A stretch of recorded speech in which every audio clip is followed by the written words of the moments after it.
Just sign the paper, Rick. This old truck is just taking up space and rotting away. Hold on, don't sign that. Get your hands off his truck paperwork. This is family business, store. I won't let you push him into selling his son's memory for pocket change. I couldn't just stand there and watch a selfish family member pressure a grieving senior into giving up his most precious memory for quick cash. The home belonged to 81-year-old Richard Rick Dawson, a man who had proudly run a local roofing company for over 40 years. After his retirement, he handed the business down to his son, but tragedy struck 6 years ago when his son lost his life in a traffic accident. Heartbroken, Rick closed the company immediately. The green Ford F-250 Super Duty parked in the driveway was the very truck the two of them had used to work side by side every single day.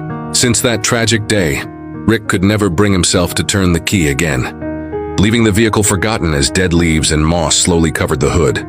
Now, preparing to move into a senior living facility, Rick knew it was finally time to let the truck go to fund his late life care. However, his selfish daughter-in-law showed up, loudly demanding he sign the vehicle title over to her. She wanted to sell it immediately to fund her own personal spending, claiming that because the truck was caked in thick green moss and dirt, it was just worthless junk taking up space. Rick stood there with his walking cane, looking completely defeated and overwhelmed by the intense family pressure. I arrived for a vehicle inspection just as she was forcing a clipboard into the elderly man's hands. I stepped right between them, halted the unfair signing, and told her that this truck represented Rick's whole life with his son. She screamed at me to mind my own business, but I stood my ground.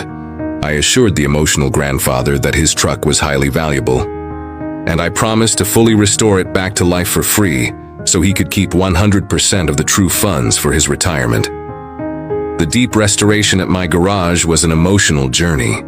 We applied a specialized grime-cutting formula and used an industrial pressure washer to blast away 6 years of hardened moss and clay, exposing a beautiful, glossy hunter green metallic finish.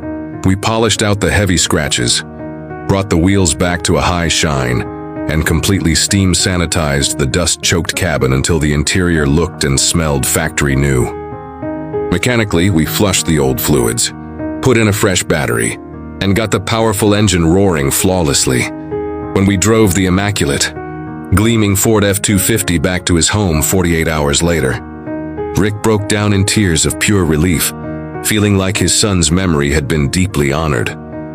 We helped him list the truck online, and a classic vehicle collector bought it for premium market value the very next afternoon. Rick got the proper funds needed for his next chapter, while his entire